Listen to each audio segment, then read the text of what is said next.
Today, I will present briefly the first major disinformation operation that targeted the United States. So I'm writing a history of disinformation right now, and a lot of that history plays out in the Cold War. And then as the Soviet Union goes down and the internet goes up, it obviously changes its nature and turns digital. And there are a couple of fascinating cases, obviously, in Ukraine that haven't been covered in the press at all, not even in Ukraine. But I'm going to take you way back today, even before the Cold War, to 1930. And just briefly, the context. One of the books I read for my research was written by Herbert Romerstein. Some people may recall the name. He was a State Department. He was running the counter-disinformation unit in the State Department in the late 1980s. Herbert Romerstein, a legend, essentially the Bellingcat of his day. He co-authored a book with a Soviet defector, Levchenko, in which they describe this operation that I'm going to mention. It's the only time it's mentioned. There's no historian who has ever covered this story. This is completely fresh research. But Romerstein, from the State Department, and the ex-KGB guy who did active measures, Levchenko.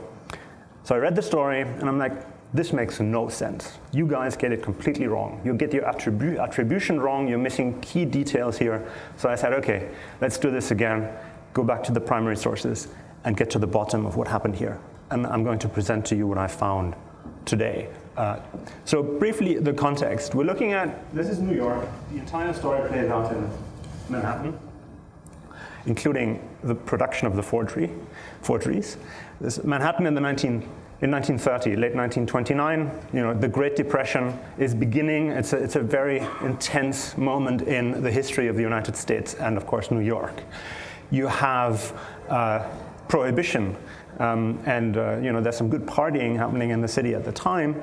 And at the same time, you have unemployment rising. This is a picture actually from DC from 1930. And you have communism actually spreading in the sort of far left worker movement spreading in the United States. So it's a time of polarization, a little bit comparable to today.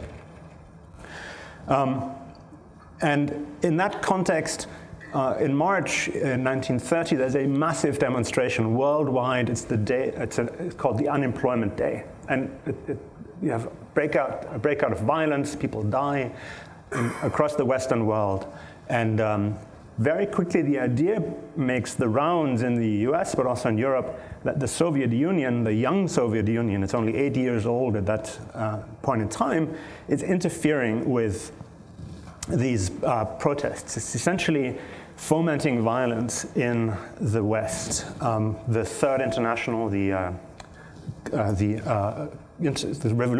Global Revolutionary Organization at the time, founded by Lenin, was supposed to be behind this.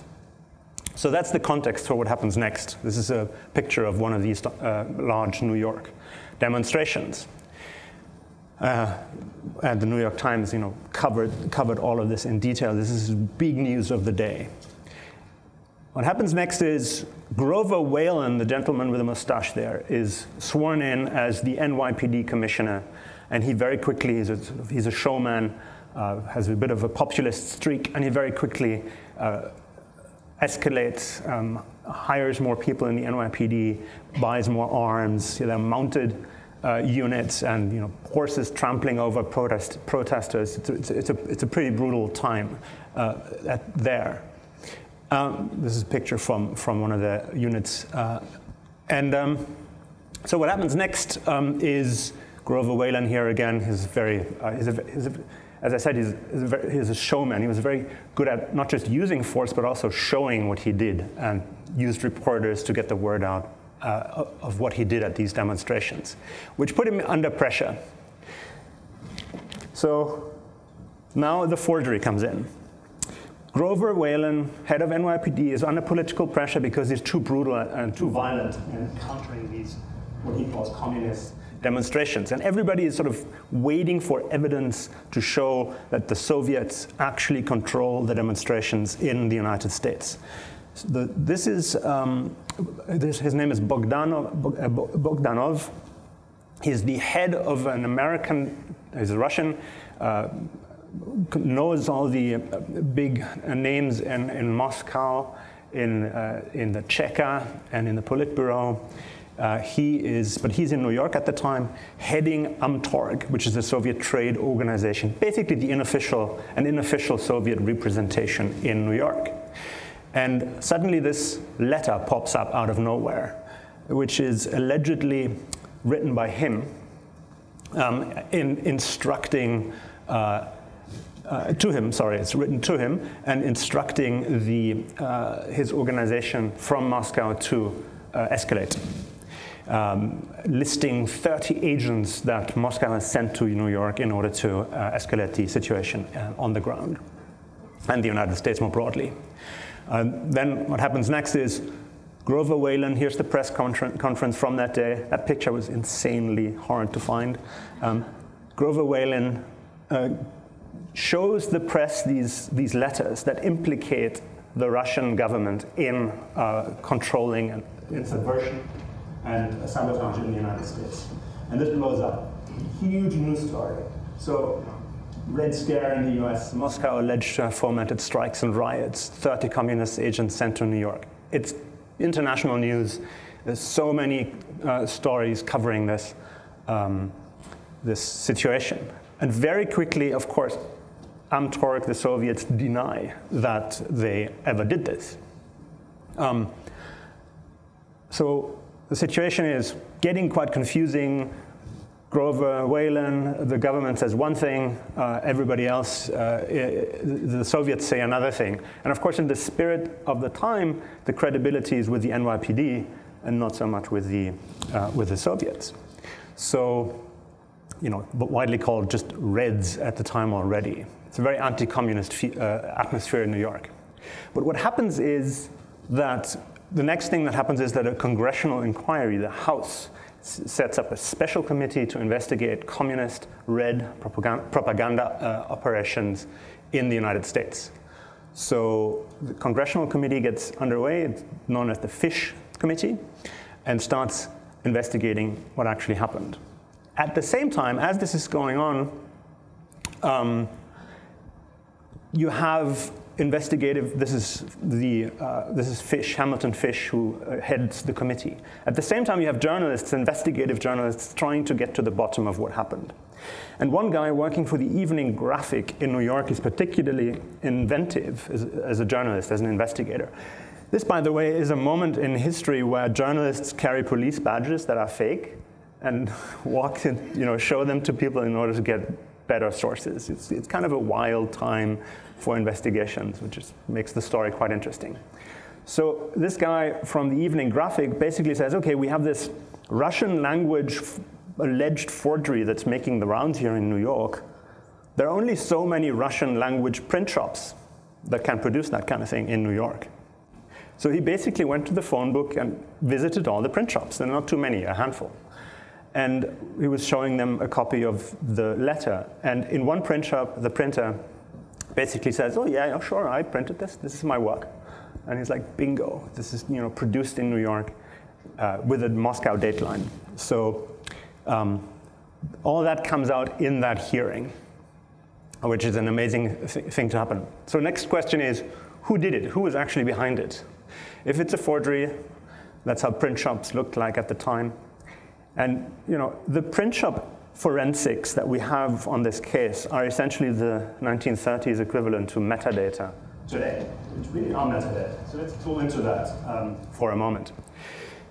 I was able to track down a copy of the original forgery, of all places, in a Yiddish newspaper. It's the only newspaper that printed the actual original. And you see them on the front page. This is the forward from the 3rd of May, 1930.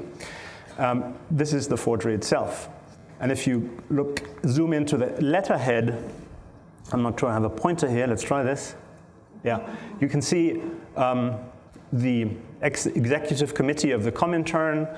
There's the Moscow dateline with dated. So this is pre-printed on the letterhead. There's a Moscow phone number on the letterhead. Also, again, Moscow street address on the letterhead. This is printed in the East Village, 10th East Street, a print shop. And here, this line is the most interesting one. It's a American Secretariat. But it's almost illegible. Alex Gostev helped me decipher this, formerly from Kaspersky. I found that particularly nice detail. Anyway, so this line is highly revealing because the Russian typeset that the printer used was damaged, which is why the ink smeared in that line. And he explained that in detail. That's why he says, beyond reasonable doubt, that he printed this. Also, he made up the entire design. So because of the smeared ink here, and because of the context of what the printer provided, we can conclude with very high confidence that this is actually work that was done in his print shop. So the next question is, who did it? This is LaGuardia, then later mayor of New York, who's involved in that story as well, because he made public that finding from that print shop. So the next question is, who was behind this? Who was behind this operation? And in order to understand who is behind this operation, we can't just look at the detailed technical forensics, as is also the case today. We have to look at the broader geopolitical context. So this is 1930, and Russia, the Soviet Union, is a new country after 10 years after the revolution, after the Civil War. And what happened after the Civil War in 1920 is that 2 million conservative Russians basically left Russia. The white emigres, or monarchists, many of them. And so they fled, many of them, to China, to the United States, to Paris especially, to Berlin, and to London. And they opposed the recognition of the Soviet Union as an independent country. They wanted counter-revolution. They wanted to go back to the monarchy, to Tsarist times. So in 1927, 3 years before the story plays out, the Soviets are confronted with so many anti-Soviet forgeries that they publish a book about anti-Soviet forgeries. I mean, that's how much forging was going on at the time. So we know that there were several white Russian publications out of New York, and the person who walked into that print shop ordering the forged letterhead was also working for one of these white Russian newspapers at the time, as a janitor of all things. So I think we can say with, I would say, moderate to high confidence that this is a white Russian forgery designed to undermine the recognition of the Soviet Union, which is really an amazing situation. This is just a picture of one of the key figures of the Russian emigration, General Wrangel, who is not directly involved in the operation, but just to give you a bit of an illustration of the quite militarized structure of the counter-revolutionaries. So what's the takeaway here? Let me just give you, and I'll close with that, 3 quick takeaways. One I already mentioned. Forensics alone will, in this case, were not sufficient to get to the bottom of what actually happened. You really have to understand a lot about the wider geopolitical context. And I could, as I was reconstructing the case, it sort of, initially I was going in through a tunnel view, and then I had to slightly enlarge on my perspective. So I could literally see how my understanding improved as I was including more and more Russian history from the time. That was a fascinating experience, actually. The second related lesson is the Fish Committee that I mentioned was highly politicized. The committee was started to investigate communist propaganda, but they found anti-communist propaganda. So they were not set up in terms of their political expectations to actually deal with the reality that they found. They wanted to find the opposite. So they never actually came to any conclusion on this, and the story was never really covered. So even at the time, if you read the New York Times every day, you would not know really what actually happened, which is related to the second finding that I think is amazing. The forgery was really badly done, if you think about it and look at it in detail. But because it was partly exposed very quickly as a forgery, it was unclear who did it, but it was exposed as a forgery, it developed more of an impact. So partial exposure, and this was a very clear takeaway for a lot of people at the time, for the Soviets at the time, partial exposure is actually a good thing.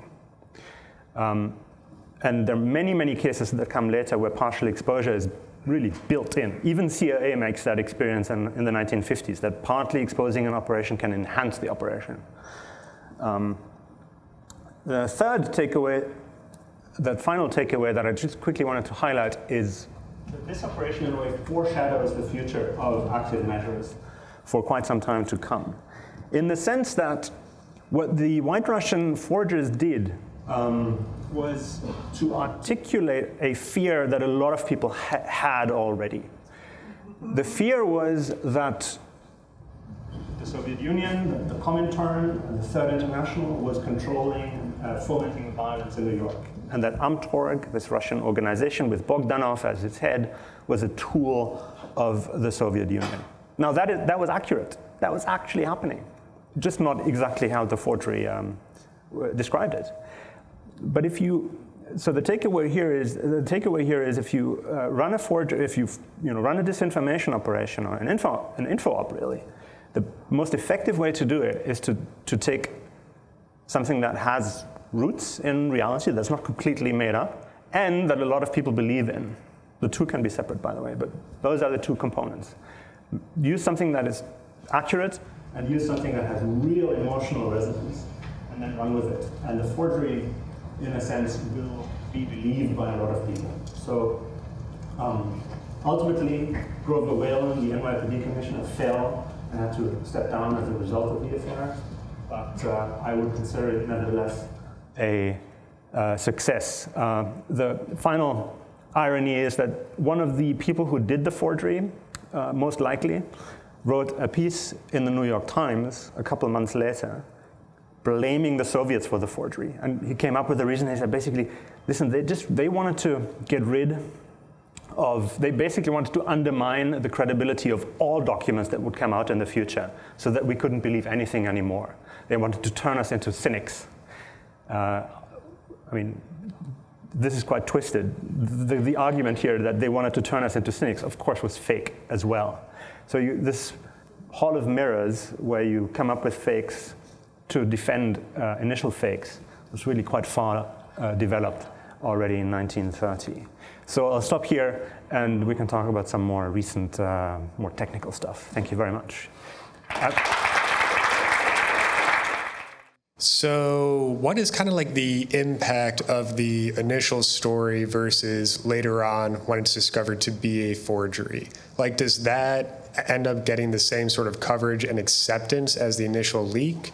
Or is it one of those things where this is the first thing we hear about, it's automatically true, some smaller number of people later on discover that this is fake, it should not be believed, but the larger public narrative remains that this is in fact the truth?